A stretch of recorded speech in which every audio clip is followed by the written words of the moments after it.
नाज़रीन, मिस्र heavy machinery जो है वो गजा बॉर्डर के ऊपर डिप्लॉय कर रहा है। दूसरी तरफ अल शरा जो है वो अपने अहम तरीन और पहले दौरे पर मॉस्को पहुंच चुके हैं, जहां पर कुछ ही देर में उनकी पुतिन के साथ मुलाकात होने जा रही है। और ये मिडिल ईस्ट के फ्यूचर के हवाले से और सीरिया के स्पेशली फ्यूचर के हवाले से अहम तरीन मुलाकात होगी, क्योंकि इसके अंदर जो बेसेस हैं रशिया की, उसके हवाले से अहम तरीन फैसले जब होने जा रहे हैं। और मिडिल ईस्ट की रियासतें अब ये चाहती हैं और खुद सीरिया ये चाहता है कि रशिया की बेसेस वहां पर रहें। उसकी वजह यह है कि जो इसराइल की जानिब से एग्रेशन हुआ है, उसके बाद मिडिल ईस्ट को, टर्की को इस बात का अंदाजा हुआ है कि सारे अंडे वेस्ट की टोकरी में डाल देने से उनको नुकसान होगा और वेस्ट जो है वो इसराइल को किसी सूरत नहीं रोकेगा। अगर उसको कोई रोक सकता है तो वो एक मुतबादिल पावर है जो रशिया की सूरत में ऑलरेडी वहां पर मौजूद है।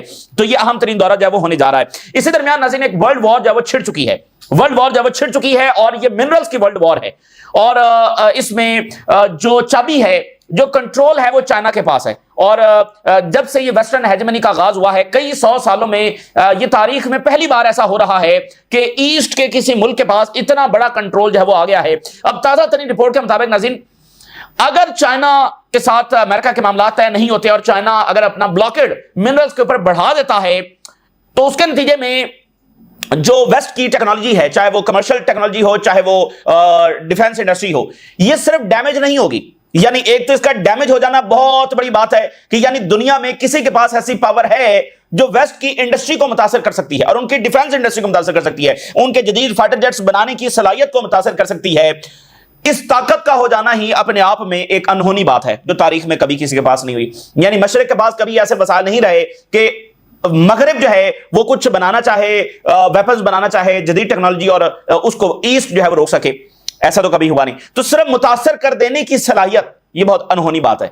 लेकिन अब बात सिर्फ ये भी नहीं है, इसलिए इसको वर्ल्ड वॉर हम कह रहे हैं। वेस्ट की जो मैन्युफैक्चरिंग एबिलिटी है टेक्नोलॉजी की अक्रॉस द बोर्ड, यानी डिफेंस टेक्नोलॉजी भी, वेपन्स भी और बाकी टेक्नोलॉजी भी, इलेक्ट्रिक व्हीकल्स, आपके फोन्स, ईच एंड एवरीथिंग, वो रुक जाएगी, डैमेज नहीं होगी, वो रुक जाएगी। ठीक है ना? क्योंकि ये जो मिनरल्स हैं ये एक ऐसी चीज यानी कि है और इसकी अहमियत इतनी ज्यादा, जैसे आप एक कहानी नहीं सुनते कि भाई बादशाह की जान जो है वो तोते में है, इस तरह की कहानियां सबने सुनी हुई हैं। तो ये वैसे ही फर्जी कहानियां हैं, लेकिन अगर इसको हम थोड़ा सा रिलेट करें तो ये मिनरल्स कुछ ऐसा ही हैं। यानी इतना बड़ा कंट्रोल चाइना के हाथ में आ गया है कि वेस्ट ने कभी सोचा भी नहीं था कि वो इतना डिपेंडेंट हो जाएगा। अब दुनिया की 90% जो ग्लोबल सप्लाई है मिनरल्स की, वो चाइना के पास है, 90%। और ये हुआ कैसे? ये हुआ ऐसे कि जब वेस्ट जंगों में मसरूफ था तो चाइना जो है वो मिनरल्स के ऊपर काम कर रहा था, मिनरल्स की प्रोसेसिंग में, उनको डेवलप करने में और उसकी सप्लाई को कंट्रोल करने में चाइना का फोकस है वो इधर था। और उसको 20-30 साल लगे हैं ये इंडस्ट्री और ये सारी सप्लाई जो है वो कंट्रोल करने में। ठीक है, तो वेस्ट उधर बिजी था, चाइना इसमें बिजी था और वेस्ट को इस बात का अंदाजा नहीं हुआ। अब 90% सप्लाई जो चाइना के पास है और इसका मुतबादल कोई नहीं है। यानी वेस्ट ओवरनाइट जब वो कुछ नहीं कर सकता है, अमेरिका कुछ नहीं कर सकता है, पूरा यूरोप और अमेरिका मिलकर कुछ नहीं कर सकते हैं कि वो with in days, with in weeks जो हैं वो कुछ कर लें मुतबादल, ये हो नहीं सकता है। इसके लिए कई साल चाहिए और 1 दहाई या उससे भी ज्यादा का टाइम लग सकता है। और उनके वॉरशिप्स, उनके जदीद तरीन जंगी त्यारे, उनके अहम बेहतरीन जो है वो फोन्स, उनकी सारी टेक्नोलॉजी, उसमें अगर एक छोटा सा मिनरल मिसिंग हो, अगर वो छोटा सा पुर्जा मिसिंग हो तो वो नकारा है। यानी ये एक अजब चीज मतलब दुनिया में देखी जा रही है। तो पहले तो एक स्मूथ सप्लाई जब चल रही थी, लेकिन जब से ये अमेरिका ने ट्रेड वॉर शुरू की है, ट्रंप ने ट्रेड वॉर शुरू की है, तो फिर चाइना ने, उसके पास एक ही हथियार था और वो हथियार मिनरल्स का था, तो उसने वो इस्तेमाल करना जब शुरू किया है। और अब वो ब्लॉकेड की सूरत हाल, अब चाइना ने बहुत ही सख्त तरीन रूल जब वो लागू कर दिए हैं और उसमें चाइना हर मुल्क से ये डिमांड कर रहा है कि वो पहले ये गारंटी देगा कि वो जो मिनरल्स हैं वो आगे अमेरिका को नहीं दिए जाएंगे। तो अब इसमें यूरोप भी परेशान है कि अगर यूरोप के हवाले से ये पॉलिसी आ गई तो फिर क्या होगा। खुद अमेरिका, तो अगर ये मामला तय नहीं होते तो पूरी वेस्टर्न मैन्युफैक्चरिंग ऑफ टेक्नोलॉजी जो है वो हाल्ट कर जाएगी। ये इतनी बड़ी आलमी जंग है जिसका आगाज हो गया है। जाहिर है कि ये तो वेस्ट की समझ लेके फिर सवाल है ना, ये तो बिल्कुल डिक्लाइन है, मतलब वो टेक्नोलॉजी आगे नहीं बढ़ा सकते तो फिर तो ये तो बहुत ही मतलब सबसे बड़ा तूफान है जो आगे बढ़ रहा है। तो इसका मतलब यह है कि अगर मुआहिदा करना है तो फिर चाइना की डिमांड्स के ऊपर होगा, चाइना को नहीं झुकाया जा सकता है। तो अब जर्मनी की जानिब से आज जो अनाउंसमेंट सामने आ रही है, उन्होंने एक नई पॉलिसी वो लेकर आ रहे हैं, अफ्रीका में बहुत इन्वॉल्व होने जा रहे हैं, जिसको वो अफ्रीका शिफ्ट, इस पॉलिसी को वो नाम दे रहे हैं अफ्रीका शिफ्ट, जिसमें वो अफ्रीका में बहुत ज्यादा इन्वॉल्व हो रहे हैं फॉर द मिनरल्स। तो अफ्रीका की अहमियत और हर उस मुल्क की अहमियत जहां पर मिनरल्स हैं वो बहुत बढ़ने जा रही है। और अफ्रीका में तो जाहिर है मिनरल्स हैं, रिसोर्सेज हैं, पहले भी वेस्ट जो है वो कई सालों सदियों से वहां पर है, लेकिन अब मजीद इन्वॉल्वमेंट जो है वो हो रही है, क्योंकि अफ्रीका में भी चाइना मौजूद है। तो अब अचानक जब वो वेस्ट जाग रहा है कि अच्छा ये क्या हो गया है, तो देखिए ये एक ऐसा तनाजुर है कि जिसमें वेस्ट ने अपनी बका की जंग लड़नी है। बहुत मुश्किल है इजराइल जैसी लायबिलिटी को आगे लेकर बढ़ना, ठीक है, और फिर उसका मतलब जो क्राइम्स उसने किए हैं, जिस तरह से इमेज डिस्ट्रॉय हुआ है, जिस तरह से रिप्यूट एक्सपोज हुई है, तो वेस्टर्न लोगों का जो प्रेशर है, बहुत मुश्किल है कि वो इस सिनेरियो के अंदर इस लायबिलिटी को आगे बढ़ा सकें और इसकी जंगों को जब मजीद फंड कर सकें। अब देखें पोलैंड के ऊपर जो है जो वहां पर सर्वेलेंस हो रही है, अब पोलैंड ने यूरोपीय यूनियन से एक्सपेंस मांग लिया है कि ये सारा खर्चा तो हम कर रहे हैं और हम अफोर्ड नहीं कर सकते, आप इसमें पैसे दें। यानी वहां पर इकोनॉमिकल क्राइसिस इतना ज्यादा है, तो ये बड़ा मुश्किल है इजराइल की जंगों को जब वो फंड करना।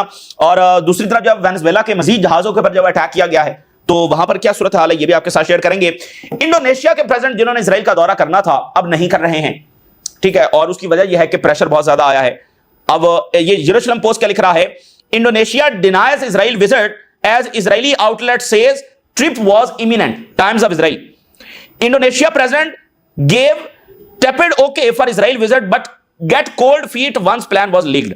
अच्छा, यानी वो कह रहे हैं कि भाई ये इंडोनेशिया के प्रेसिडेंट ने ओके कर दिया था कि मैं इजराइल का दौरा करूंगा, लेकिन जब बात सामने आई और प्रेशर आया तो वो पीछे हट गए। और अब इंडोनेशिया ये कह रहा है कि ऐसा तो कोई प्लान था ही नहीं, और इजरायली मीडिया ने सिर्फ ये अपनी तरफ से खबर लगाई, हमारी तरफ से तो ये कोई प्लान था ही नहीं। तो दोनों सूरतें हो सकती हैं, हो सकता है प्लान था और इंडोनेशिया के प्रेसिडेंट पीछे हट गए हों, और ये भी पॉसिबिलिटी है कि प्लान था ही नहीं और वैसे इजरायली मीडिया ने खबर चला दी। वो इस तरह खबरें पहले भी चलाते रहते हैं। सो दोनों पॉसिबिलिटीज हैं, लेकिन इंडोनेशिया के प्रेसिडेंट दौरा नहीं कर सके। तो इससे वाज़ेह है कि अरब्स और ओआईसी ममालिक के लिए इतना आसान नहीं है वहां पर जाकर नेतन्याहू को गले लगाना और नेतन्याहू के साथ हाथ मिलाना। यह बात भी कंफर्म हो चुकी है कि जब नेतन्याहू को इन्वाइट किया गया था तो बहुत सारे ममालिक जिसमें इराक के प्राइम मिनिस्टर हैं उन्होंने दो टोक कहा मिस्र के सदर को कि मैं शरीक जब नहीं होगा, और इसके अलावा कुछ और लीडर्स भी उन्होंने दो टोक कहा। फिर मिस्र के सदर ने ट्रंप को कहा कि इस तरह से मामला ये तो सारा समझ खराब हो रहा है, और बहुत सारे लीडर जो कह रहे हैं कि वो इसमें पार्टिसिपेट नहीं करेंगे। सो इस तरह से उसको पीछे हटना पड़ा, तो ये इतना आसान नहीं होगा। अच्छा, अब इंडोनेशिया ने इजरायली जो टीम है चैंपियनशिप जो वहां पर हो रही है उसके लिए वीजा नहीं दिया। Appeal denied Israeli gymnast out of Indonesia championship.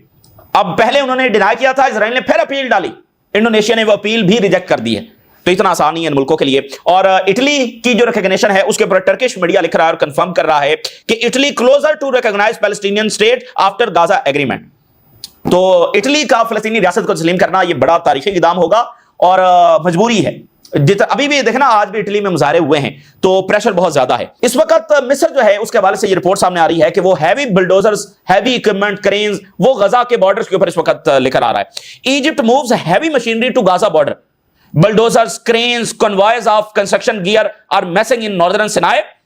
और मिस्र ये कह रहा है, उनके ऑफिशियल्स ये कह रहे हैं कि वो रबल को, मलबे को हटाने के लिए और रिकंस्ट्रक्शन की ये सारी तैयारी कर रहे हैं, गजा में रिकंस्ट्रक्शन की और मलबे को हटाने की। और ये हैवी मशीनरी इसलिए भी जरूरी है कि मलबे तले से जो बॉडीज हैं उनको रिकवर किया जाए। अभी जो इजराइल ने नाज़िर बॉडीज वापस की हैं उसमें बहुत बड़े हॉरिफिक ट्रुथ जो है वो सामने आए हैं। किस तरह से उनको मारा गया, यानी उनकी एग्जीक्यूशन बाकायदा की गई है। एक तो बमबारी के नतीजे में शहीद होना, एक बाकायदा जो है वो एग्जीक्यूट करना, तो गोलियां उनकी इस तरह से मारी गई कि वो एग्जीक्यूट किया गया उनको बाकायदा। और फिर कुछ बॉडीज के ऊपर जो है वो इजरायली व्हीकल्स और टैंकों के चलने के निशानात भी मौजूद हैं। तो इस तरह के क्राइम जो है वो उसकी तफसीलात भी मजीद सामने आ रही हैं। तो अब मिस्र ये कह रहा है कि हम रिकंस्ट्रक्शन की तैयारी कर रहे हैं और हैवी मशीनरी, अब इजराइल इसको दाखिल होने देगा, इस मशीनरी को नहीं होने देगा, तो वहां पर पेचीदा होते। देखें बुनियादी बात क्या है, बुनियादी बात नाज़रीन ये है कि अगर इजराइल को उसके क्राइम्स के लिए अकाउंटेबल नहीं ठहराया जाएगा तो ये क्राइम्स ना ही रुकेंगे बल्कि ये क्राइम्स बढ़ेंगे। इजराइल को इंकरेजमेंट होगी कि वो आज के दौर में इतनी बड़ी जेनोसाइड करके, इतने बड़े वॉर क्राइम्स करके। अब देखिए ना, मिसाल के तौर पे मिस्र में समिट हुआ, क्या उसमें एक जुमला भी ऐसा शामिल किया गया कि अकाउंटेबिलिटी होनी चाहिए? अब देखें 9 महीने तक ट्रंप ने मुकम्मल सपोर्ट किया। अब जिस अरब ओआईसी लीडर के साथ मुलाकात होती है, अब वो कह रहे हैं कि क्या अजीम आदमी है ट्रंप, इसको तो फिर से नोबेल प्राइज है वो मिलना चाहिए। मतलब आप देखें ना, हर जो लीडर ट्रंप के साथ मिल रहा है उसकी लैंग्वेज क्या है, इससे तो ज्यादा बोल्ड जो लैंग्वेज है वो स्पेन के प्राइम मिनिस्टर की है। तो देखिए उनको क्या फर्क पड़ता है, क्या फर्क पड़ता है कि भाई दुनिया तो वैसे ही हमें अजीम कह रही है, ये अरब्स और ओआईसी लीडर ट्रंप को अजीम कह रहे हैं और ट्रंप जो है वो नेतन्याहू को अजीम कह रहा है। तो बुनियादी बात ये समझने की है कि अगर इजराइल को अकाउंटेबल नहीं ठहराया जाएगा जो कुछ उसने किया है, तो ये सबसे बड़ी गलत फहमी होगी, ये सबसे बड़ी गलत पॉलिसी होगी। और इसके नतीजे में अगर ये समझते हैं कि भाई अब रियलिज्म यही है मौजूदा वक्त का तकाजा यही है कि जो हो गया सो हो गया, अब जरा आगे जरा पॉजिटिव अंदाज में सोचो। ओ भाई, तुम पॉजिटिव अंदाज में सोच रहे हो ना, वो कैसे पॉजिटिव अंदाज में सोचेंगे? तो उनको उनसे निपटने का एक ही रास्ता है, वो ताकत है। जब तक ये ताकत के साथ नहीं निपटेंगे, उनको अकाउंटेबल नहीं ठहराएंगे, पीस थ्रू सरेंडर जो है वो कभी भी हासिल नहीं होगा। तो अभी आप देखें, वो एड भी रोक रहे हैं, वायलेशंस भी कर रहे हैं, और जो फलस्तीनी प्रिजनर्स हैं वो बता रहे हैं कि tied and beaten freed Gaza detainees से abuse ended as it begin.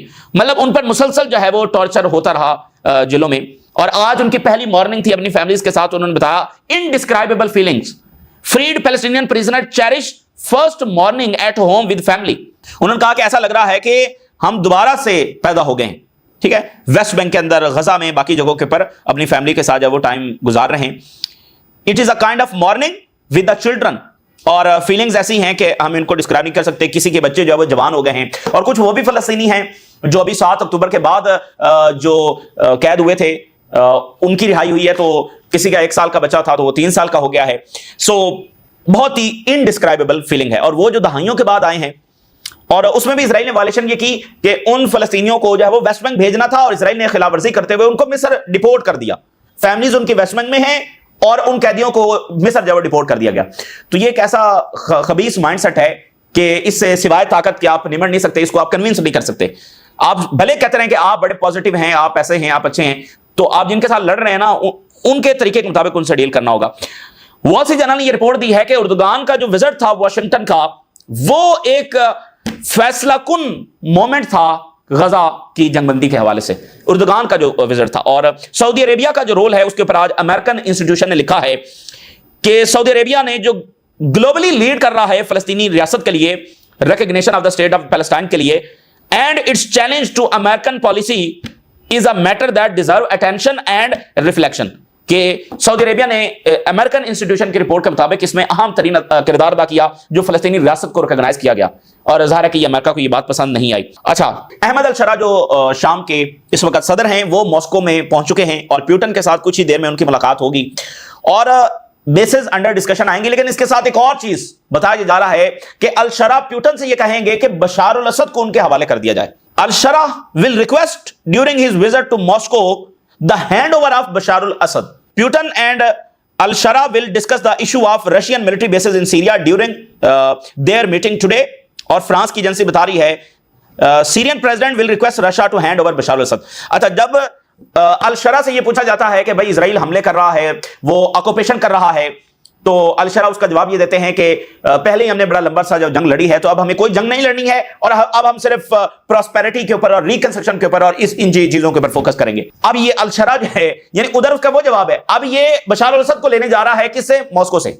यानी मॉस्को इसको देगा बशार अल-असद। जहां पर जो पॉलिसी बनानी है वहां पर उसका बयानिया ये है, यहां पर एक ऐसा इशू उसको मतलब दोबारा से खड़ा करने की, और मतलब रशिया देगा, रशिया उसको बशार अल-असद देगा। तो बहरहाल अब जनाब अली, रॉयटर्स की रिपोर्ट में आपके साथ शेयर कर रहा हूं, all technology production in the west will stop. ये आप अंदाजा नहीं कर सकते ये कितनी बड़ी बात है। If Trump does not reach an agreement with China on rare earth minerals, Reuters की रिपोर्ट है, वेस्ट के अंदर टेक्नोलॉजी प्रोडक्शन रुक जाएगी, स्टॉप हो जाएगी, डैमेज नहीं होगी। डैमेज हो जाना बहुत बड़ी बात है, डैमेज नहीं होगी, डैमेज से भी आगे वो रुक जाएगी, क्योंकि ये एक बिल्कुल अलग चीज है। मतलब एक टाइम था जब ऑयल के लिए जंगें हो रही थी, काइंड ऑफ आज भी उसके मसाइल हैं और होती रहते हैं वो मामलात भी, लेकिन जो हैसियत मिनरल्स को हासिल हो गई है, ये कभी भी किसी चीज को शायद इतनी हासिल नहीं हुई, और खासकर पूरे वेस्ट के हवाले से तो कभी भी ऐसा नहीं हुआ कि कोई ऐसी चीज है जो उनके लिए सर्वाइवल का बायस है लेकिन उनके पास नहीं है, या अगर किसी के पास है तो उससे वो ले नहीं सकते। और ऐसी कभी ताकत एग्जिस्ट नहीं की कि एक चीज वेस्ट को चाहिए और सिर्फ वो उसी से मिलेगी। भाई ऑयल है तो इराक में है, तो दूसरे सऊदी अरेबिया के पास भी है, उधर भी है, उधर भी है, ठीक है ना। ऐसा कभी नहीं हुआ कि कोई ऐसी ताकत जो सारी वो कंट्रोल करके बैठी हुई है और उसको आप इन्वेड नहीं कर सकते हैं, उससे आप छीन नहीं सकते हैं। ये मतलब आप जिसको कहते हैं ना कि भाई कौमों के दरमियान जो इक़्तिदार है वो बदलता है, तो कहीं ना कहीं वो शायद वो बात यहां पर सादिर होती है सही अंदाज में कि एक ऐसी चीज मशरिक के पास आ गई है कि वेस्ट तो मतलब हिल भी नहीं सकता उसके सामने। ये है वो इक़्तिदार का शिफ्ट। और ये जरूरी नहीं है अगर मतलब वेस्ट जो है वो जंगों में बिजी ना होता और अमेरिका जो है वो ये इजराइल की जंगों में बिजी ना होता, तो जाहिर है वो फिर इधर फोकस कर रहे होते, वो फोकस कर रहे होते कि चाइना क्या कर रहा है। अब जब चाइना ने ये सारी चीजें अपने हाथ में कर ली हैं, अब इनको ख्याल आया कि अच्छा वो मिनरल्स वो इतने जरूरी है, अच्छा उसके बगैर हमारी टेक्नोलॉजी रुक जाएगी, मतलब हद है।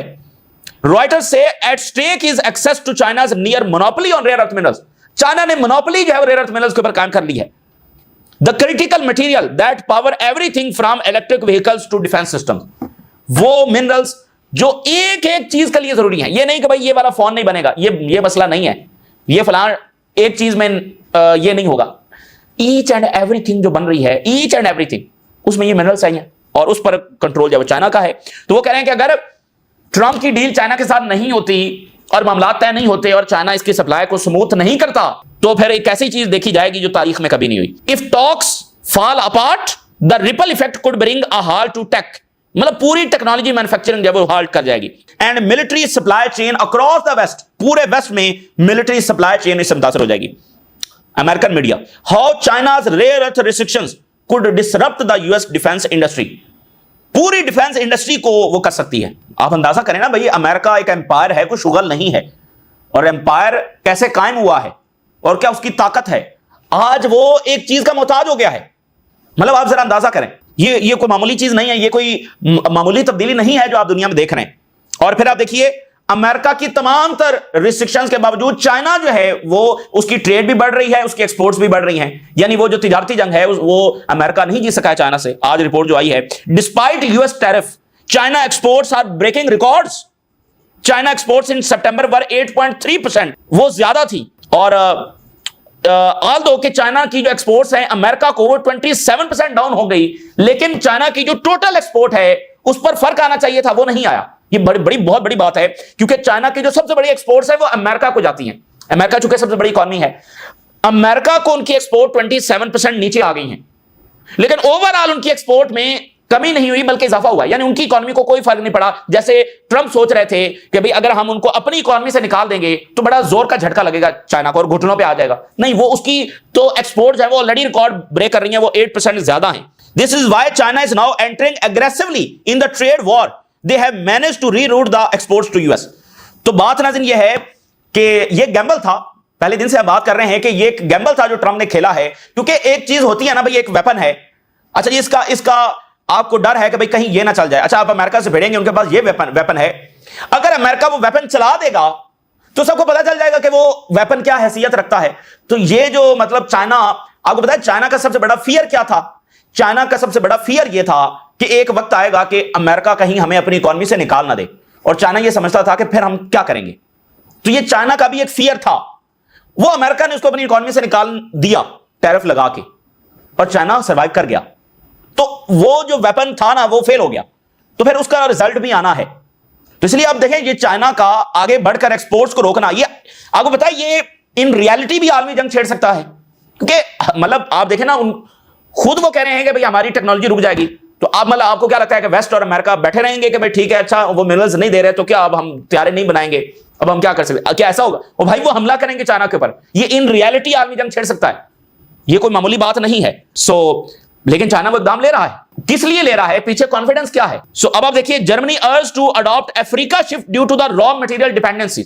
अब आप देखिए जर्मनी जो है वो अफ्रीका में मजीद इन्वॉल्व होने जा रहा है, और आज वो पूरी पॉलिसी शिफ्ट लेकर आ रहा है जिसको अफ्रीका शिफ्ट का वो नाम दे रहे हैं। इसमें वो कह रहे हैं कि हमने इस बात को इंश्योर करना है कि हमारा जो रॉ मटेरियल सप्लाई है वो मुतासर नहीं होना चाहिए, क्योंकि इससे हमारी इंडस्ट्री जो है वो बुरी तरीके से मुतासर होगी।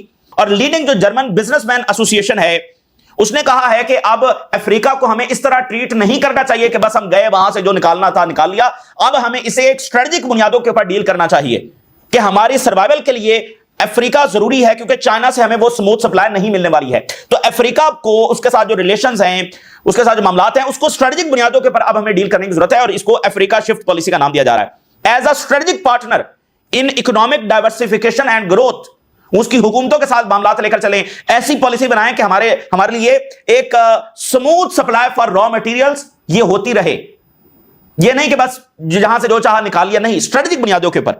तो अब आप देख रहे हैं चाइना का राइज कैसे हर एक रीजन को तब्दील कर रहा है, हर एक मुल्क को मुतासर कर रहा है, तो ऐसे ही ये मिडिल ईस्ट को भी मुतासर करेगा और कर रहा है। Raw material security and growth areas, we must act now, अभी हमें यह करना होगा। और Germany have reliance on material such as lithium, copper, cobalt, ये इंडस्ट्री के सर्वाइवल के लिए जरूरी है और इसके लिए हमारे पास सिंगल सप्लायर नहीं होना चाहिए। मतलब ये तो इससे बड़ी तो डिपेंडेंसी है कोई ना कि आपका सिंगल सप्लायर है, उसने प्लग निकाल लिया तो आप फारिग, तो ये तो मुल्क जो है वो दांव पर लग जाएगा।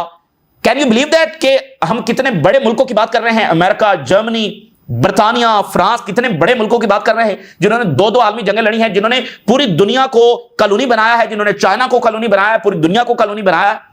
हम उन मुल्कों की बात कर रहे हैं जो अब इतना खतरा महसूस कर रहे हैं कि भाई हमारा सर्वाइवल जो है वो दांव पर लग जाएगा, हमारी सारी तरक्की जो है वो दांव पर लग जाएगी। ये अजब ही है और इसलिए मैं कह रहा हूं कि वो जो कह रहे हैं कि कौमों के दरमियान इक़्तिदार बदला जाता है, तो वो ऐसे ही बदला जाता है, वो चीज हमें यहां पर नजर आ रही है। चाइनाज ग्रोइंग कंट्रोल ओवर की कमोडिटीज, ये लीबिया में बिजी थे, शाम में बिजी थे, इराक में, सोमालिया में, सूडान में, अफगानिस्तान में, बाकी जगहों पर, और इन पिछले 20-30 सालों में चाइना चुप करके लो प्रोफाइल रहते हुए ये काम कर रहा था। अब कह रहे हैं जी सारी की कमोडिटीज है वो चाइना के कंट्रोल में। एक तो वो मिनरल्स है ना जो चाइना के अंदर पाए जाते हैं, लेकिन वो अफ्रीका में भी आकर बैठ गया, वो बाकी मुल्कों के साथ भी उसने मुआहदे कर लिए कि वहां से मिनरल्स हम निकालेंगे।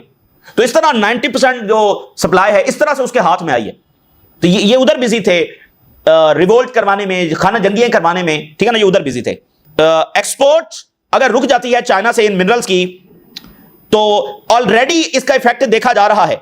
Decline in production in Germany today and दुस, ये अब लफ्ज सुनिएगा, endangering Europe, endangering Europe, Europe को खतरे में डाल रही है ये बात, एज द इंडस्ट्रियल लोकेशन। तो ये देखे ना, ये नतीजा है जब आप गैर जरूरी जंगों में इन्वॉल्व होते हैं। पूरा यूरोप वो कह रहे हैं खतरे में आ रहा है और जो यूरोप एक इंडस्ट्रियल लोकेशन के तौर पर सूटेबल नहीं रहेगा आने वाले टाइम में अगर यही सूरत आ रही।